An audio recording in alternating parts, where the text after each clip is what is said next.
Hey, we're making some progress over here. Got the GE Superbase torn down. Yeah.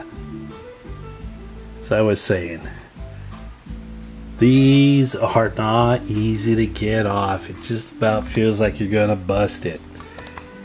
These push buttons are really the culprit.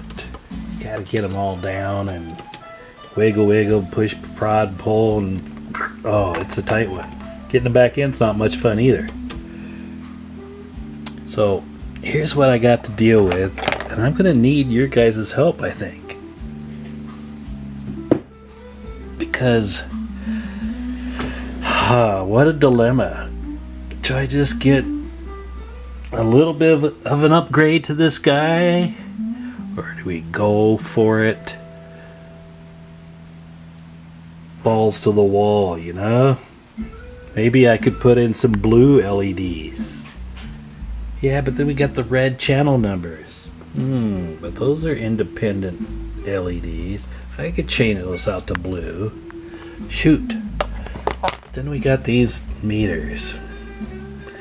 Black, green, red. Yeah, those don't work very good for blue, do they? So maybe I should stick to the red, right? Just keep the red LEDs and upgrade this to a red frequency counter. I don't know. But then again, I could probably put some white inserts on these meters and put some blue lights behind them. I don't know. More work, right? Yeah. So that's what I mean. But it's a part. It's all there. And let me show you guys, if anybody wants to try to do this to a Superbase, why you just don't see it. Okay, so I pull this clock off, right? Check this out. Skinny little clock module with a ribbon cable. Well, the ribbon cable goes way down in there to a daughter board, and it's, you can maybe see it back there. It's rather sophisticated, well, complicated, I'll say that, and wires all over the place. So no, I'm not going to pull that out there. It's part of the switching everything. So the issue is there's just no room right here. You see that? This thing being so skinny, yeah, it fit in there. This frequency counter that I use, check this out. That's not very thick, but yeah, not sure about that. You see, and they have those are my input, power input and signal inputs over here, and that kind of is in the way over here too, you see. And the number one thing is, you see these two tabs?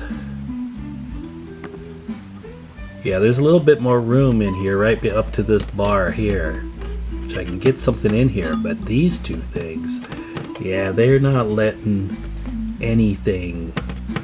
So what you have to do, I'm giving away all my secrets, right? That's okay. I can't do everybody's radio. I can barely do my own. So you gotta take a Dremel tool. Same thing here. Or maybe just pull these, but I wouldn't pull these back and forth because you're gonna bend this flat metal up here, you see, and those switches need the integrity of this. So cut that off with a Dremel, and then you'll have access to this thing. So last time I couldn't get this counter to work. No, I can get it in there.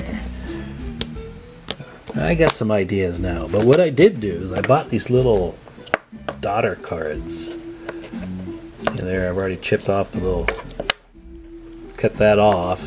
What I do is I just solder to these posts. Just use this as a breadboard, like. Then solder them to these posts over here through extension wires. And I can stick this guy back here somewhere and just run the wires right through here. But maybe, just maybe, there's a little bit of room here.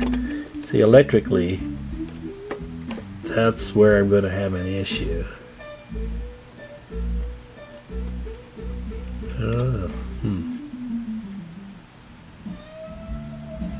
Good question, right? So we're gonna have to see about that. We're gonna give it another shot. But your response to this question will help me. You see this? BS means red, and BB is blue. So as you can see, this is a 0.56 inch BB, it's blue. But to change it over to blue, I'd really have to change over these guys. Now here's the last clue of this video for anybody modding radios. See, most of the radios I work on are Uniden. And they use a common anode type LED. See, there's two different types.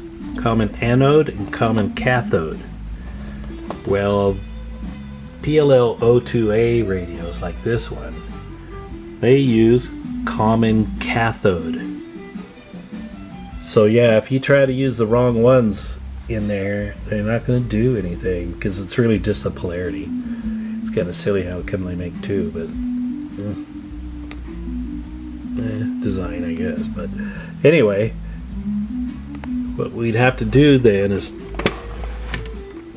come back here and solder that row of solder joints there. Pry those pins up, you know, to suck all that solder out, and out they'll come. So it's a job, but it's not impossible. I trust my work.